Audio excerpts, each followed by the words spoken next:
Students तो हमारा new question है which is based on the principle of Bernoulli's principle. देखिए आपको क्या गिवन है, क्वेश्चन की स्टेटमेंट में आपको गिवन है विंड विद स्पीड 40 मीटर पर second blows parallel to the roof of a house. The area of the roof is 250 meters square. Assuming that the pressure inside the house is atmospheric pressure, the force exerted.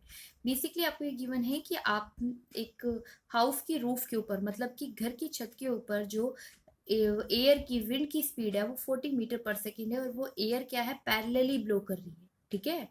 और उस roof का area जो आपको given है वो 250 metre square given है। आपको ये बोला गया कि उसके घर के अंदर के प्रेशर को आपको एटमॉस्फेरिक प्रेशर के इक्वल रखना है और उस रूफ पे लगने वाले फोर्स को आपको क्या करना है, कैलकुलेट करना है। देखिए तो इस सिचुएशन को हम बना लेते हैं। हाँ जी, देखिए यहाँ एज पर योर क्वेश्चन हमने यहाँ पे क्या किया, एक हाउस ड्रॉ किया है। हाउस पे हमने ये क्या ले लिया, हमने ये बोला कि ये इसकी हाउस की क्या है, रूफ है। इस रूफ के ऊपर बेटा ये एयर क्या कर रही है, ब्लो कर रही है। कैसे, पैरेलली। कितनी स्पीड से, 40 मीटर पर सेकंड की स्पीड से ये एयर ब्लो कर रही है। इस रूफ का एरिया कितना है, 250 मीटर स्क्वायर। और आपको फोर्स ऑन रूफ क्या करना है, कैलकुलेट करना है। हाँ जी, एक चीज और आपको गिवन थी कि इनसाइड प्रेशर किसके इक्वल है, एटमॉस्फेरिक प्रेशर के। तो उस एटमॉस्फेरिक प्रेशर से जितना फोर्स लग रहा है उसे हमने ब्लू एरो से शो किया है। और इस विंड की वजह से, आउटसाइड प्रेशर की वजह से इस रूफ पे लगने वाले फोर्स को हमने इन ब्लैक एरो से क्या है, शो किया है। तो इस क्वेश्चन को सॉल्व करने के लिए जो हम यूज करने वाले हैं वो हम यूज करने वाले हैं बर्नौलीज प्रिंसिपल। तो देखते हैं बर्नौलीज प्रिंसिपल की स्टेटमेंट क्या होती है। Let's focus here.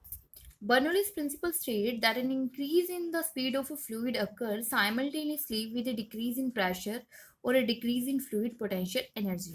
That means अगर एक फ्लूइड की स्पीड इंक्रीज हो रही है, जितनी उसकी स्पीड इंक्रीज हो रही है उतना ही या तो उसका प्रेशर डिक्रीज होगा या फिर उसकी पोटेंशियल एनर्जी डिक्रीज होगी।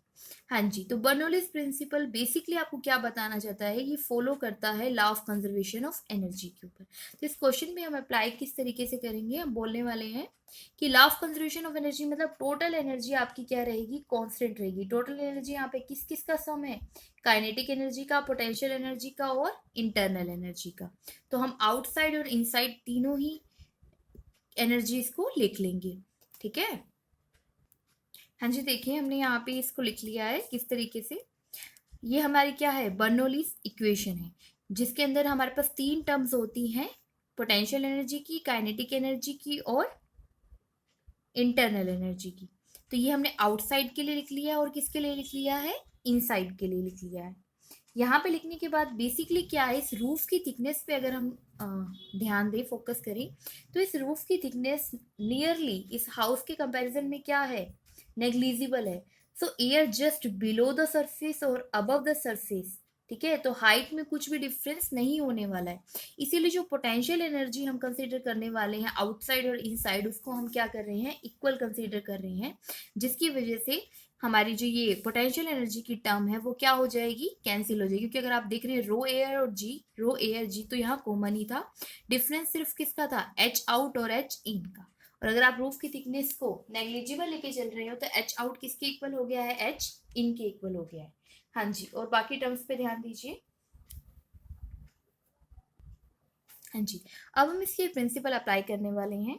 बेसिकली अगर आप देख रहे हैं तो आउटसाइड की वेलोसिटी, क्योंकि गिवन भी क्वेश्चन में 40 मीटर पर सेकेंड, तो आउटसाइड की वेलोसिटी क्या है, ज्यादा है।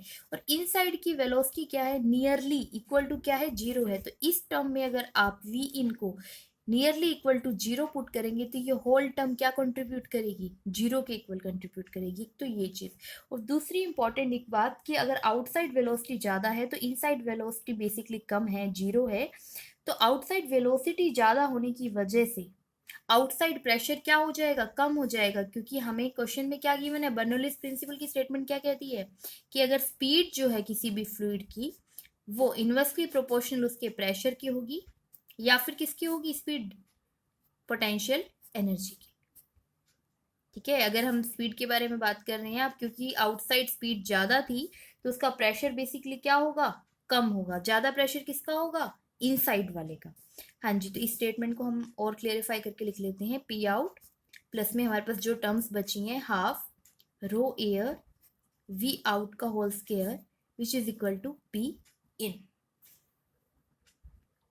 As per the question P in हमें क्या गिवन है, पी एटमॉस्फेयर, एटमॉस्फेरिक प्रेशर, तो पी इन की जगह हम PATM भी लिख सकते हैं, मतलब एटमॉस्फेरिक प्रेशर। अभी हमने बोला कि जब जिसकी स्पीड ज्यादा है उसका प्रेशर कम होगा, आउटसाइड स्पीड ज्यादा थी तो उसका प्रेशर कम था, इनसाइड स्पीड ना के बराबर है, 0 के बराबर, तो उसका प्रेशर क्या होगा, ज्यादा होगा। मतलब कि PATM जो ये इनसाइड प्रेशर है वो ज्यादा होगा किसके कंपैरिजन में, पी आउट के, बाहर के प्रेशर के कंपैरिजन में।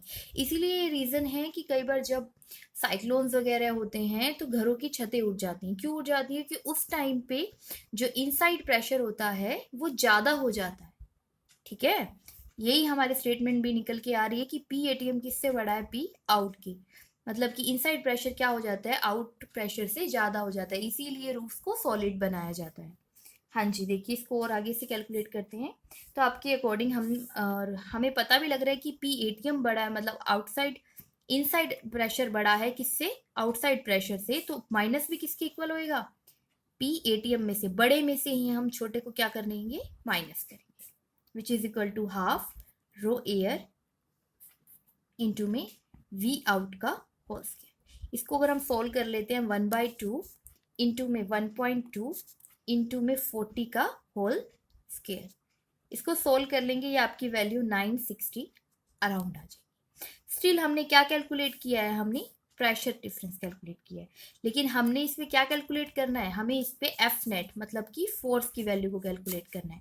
तो F नेट जो है हमारा वो क्या हो जाएगा, PATM, ATM मतलब एटमॉस्फेरिक प्रेशर, माइनस में P आउट इंटू में A मतलब एरिया। तो 960 और एरिया आपको गिवन था 250, आप मल्टीप्लाई कर देंगे, आपके पास रिजल्ट आ जाएगा 2.4 इंटू 10⁵ न्यूटन।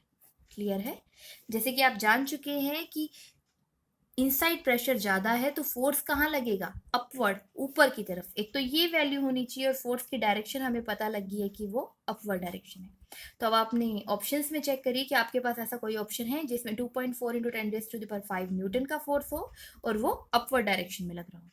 हाँ जी, तो इन सब में से जो ऑप्शन ए है which is a correct option, क्योंकि ये मैग्नीट्यूड की वैल्यू को भी मैच कर रहा है और डायरेक्शन को भी मैच कर रहा है। क्लियर है इतना।